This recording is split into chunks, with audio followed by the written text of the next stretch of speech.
This is ally training. It's very important for us to know how to do this, especially with how much the world is changing and accepting this type of stuff more openly. But we also have to be very careful about it. So I'm going to start off by talking about identity, and I'm going to focus on you and your personal identity. I want you to think about a few things as we go through this. The key one being has your personal identity, who you are, who you love, who you see yourself as, who you present yourself as, has that ever affected an opportunity that you've had, a relationship that you've had, anything of the such? So when I say identity, I'm not referring to anything exact. It's very hard to define each and everyone's identity because they're shaped by so many different things. It's almost impossible to trace everyone's identity back to the same event or anything like that. It focuses mainly on how our individual lives, our personal experiences have affected who we are and how we interact with those around us today. Personally, I am a upper middle class white woman who identifies as bisexual, and that hasn't necessarily affected my relationships with anyone because I grew up in a family that was very open. They always let us express ourselves. I have short hair, but I still identify as a woman, but I do prefer my hair to be short for personal reasons. Things like economic standing, how you grew up, how much money your family had growing up, what types of things you had to do in order to survive growing up, the area you grew up in, the level of education that you're able to pursue or that you had when you were growing up, the school district, those types of things really heavily shape people's identities. Gender plays a big role in it, and this is the key thing that I hope everyone understands at this point, but I will explain to an extent. Gender is different than sex. Sex is the genitalia that you were born with. Sex is based off of physical. Gender is based off of emotional. You can identify as male, female, non-binary, however you feel.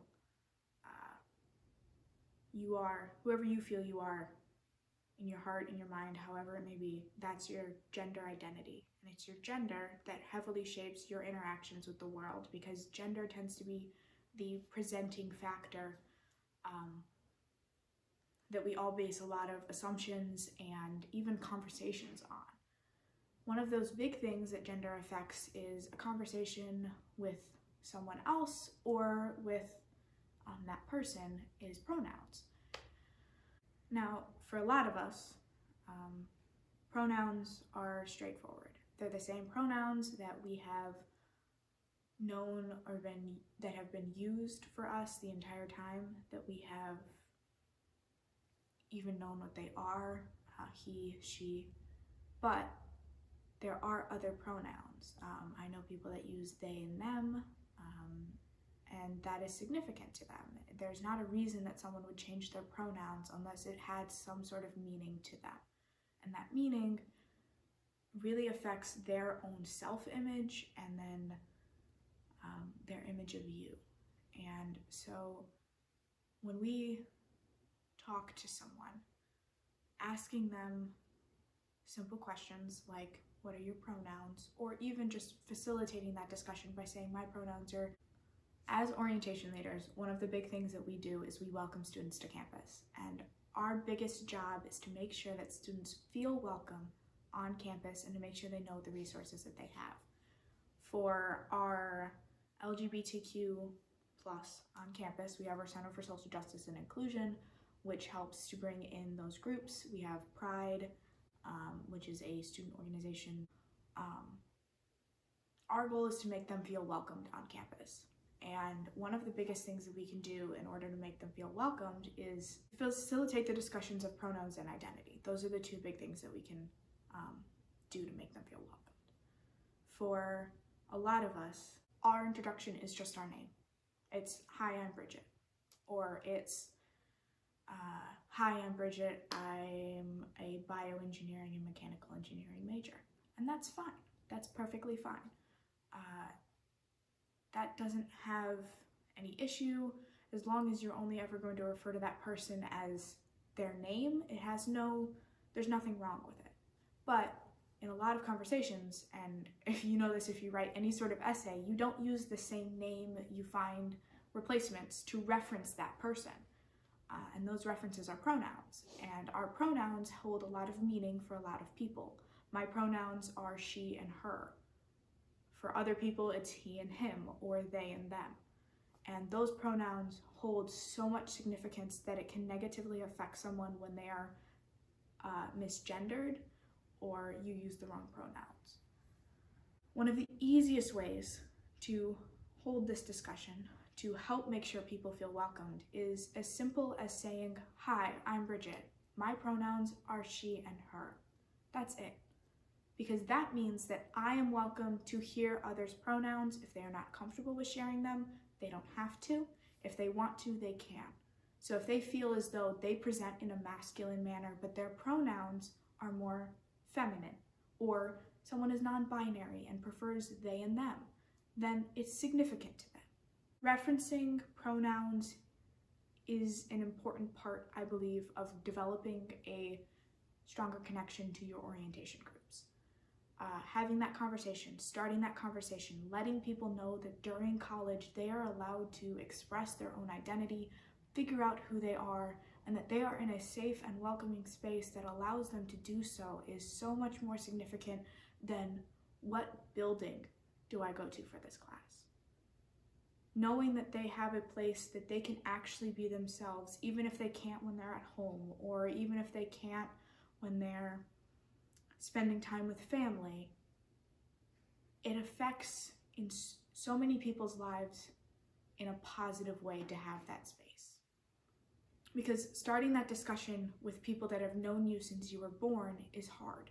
It's completely rewriting an entire history, and it can be very difficult for people. But that conversation between people that you just met, that you get to introduce yourself as someone that you are, who you really are, is so much more significant, because that identity is going to shape how they interact on campus, who they interact with, how they change the world later on. Allowing them a space to develop their own identity is one of the most significant things that college campuses offer. I feel as though a lot of people are put off by the idea of asking about pronouns because they worry that they're offending someone. However, it's not like that. I don't want to put myself in this because I don't get misgendered because I have a very feminine face and I dress in a very feminine manner. I don't get misgendered most of the time. When I was younger, I used to get misgendered, but right now, I don't think I've ever been called he. I don't have a deep enough voice, or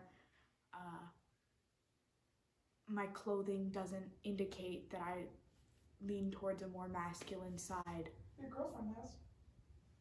That's very true. That is very correct that my girlfriend has been misgendered because of the way you dress.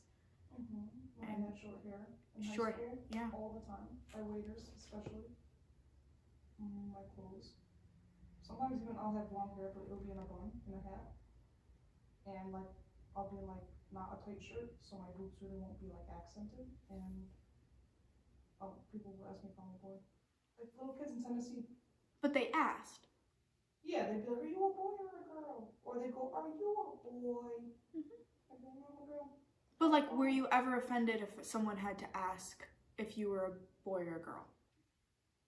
I wasn't offended, but I was kind of sad to think that man, do I really look that much of a boy for people to be confused and I need to ask?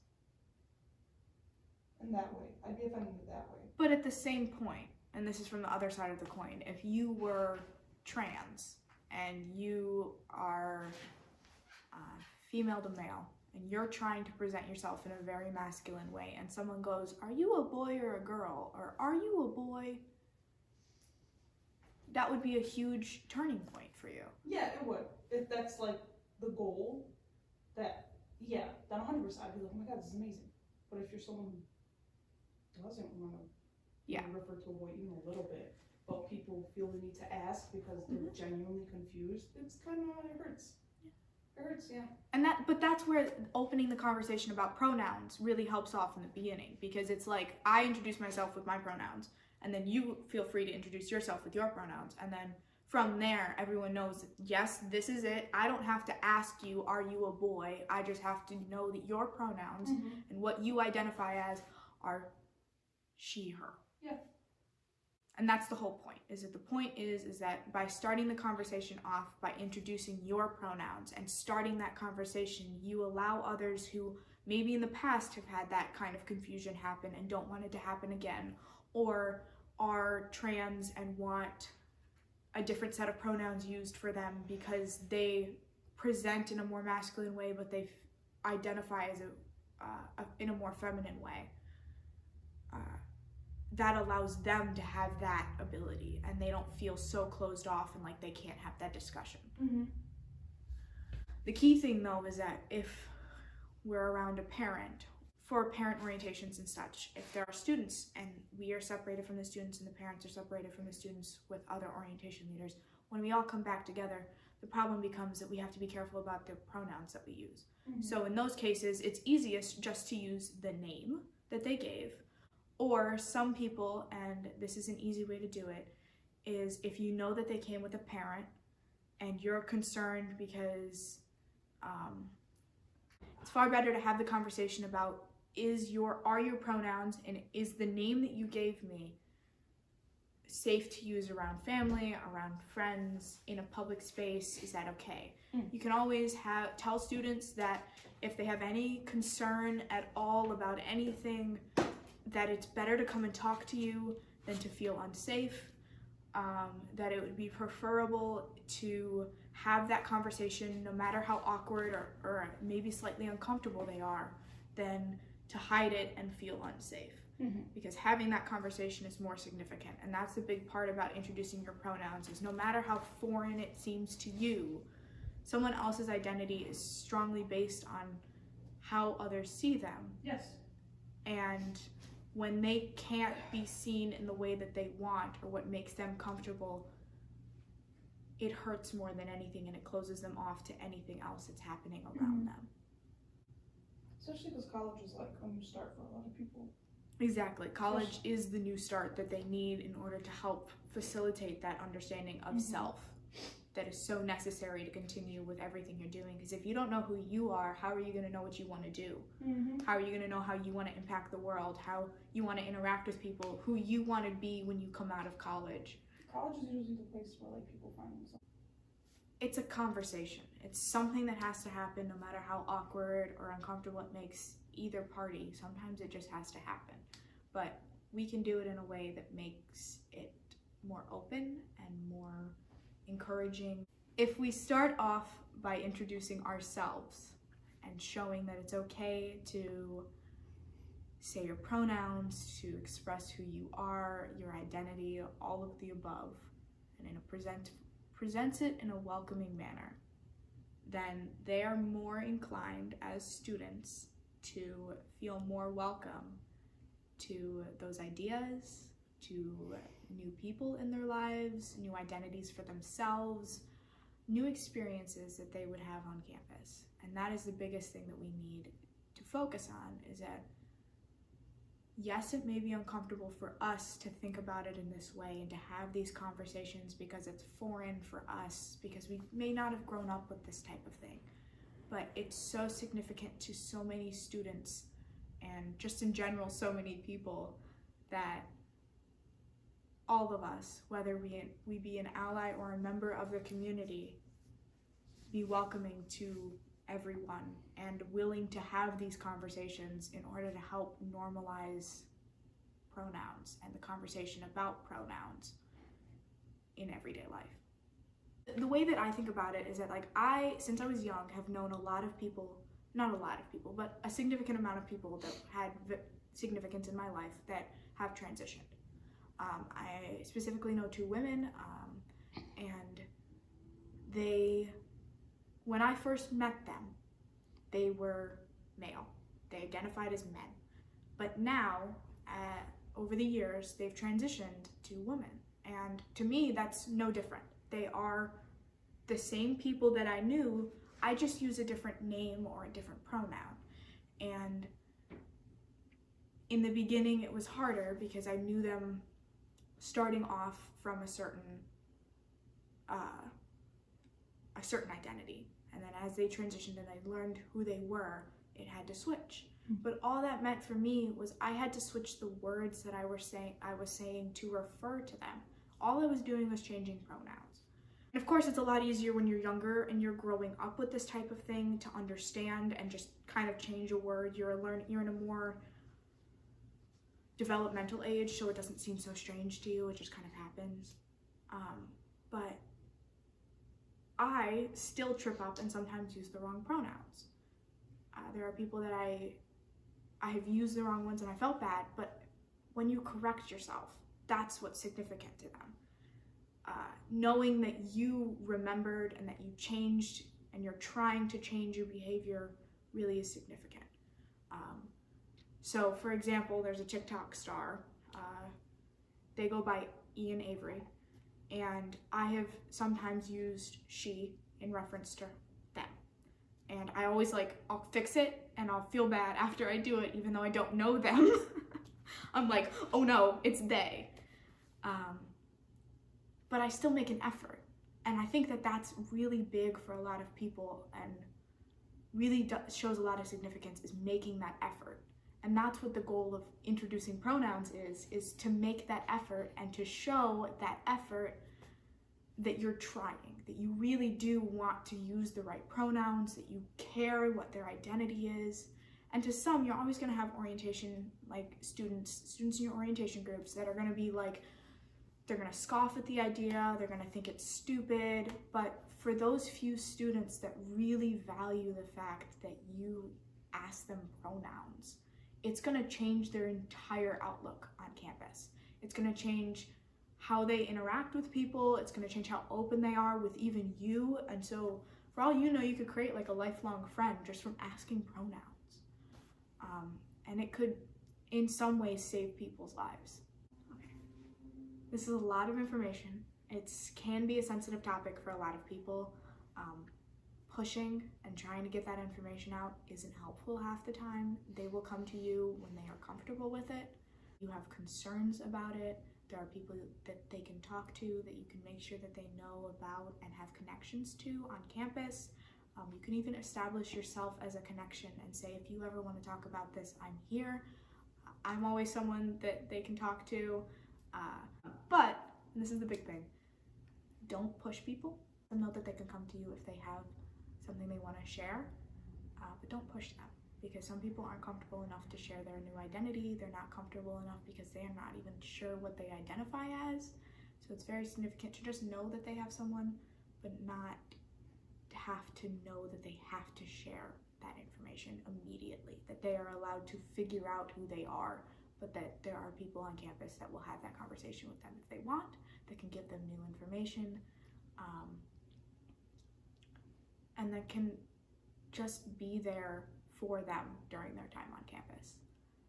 If you guys have any questions about this, any more questions or anything like that, I'm always willing to have a conversation about it. It's something that is more normal to me because I've grown up with people in my life that have changed identities. I'm very aware of it.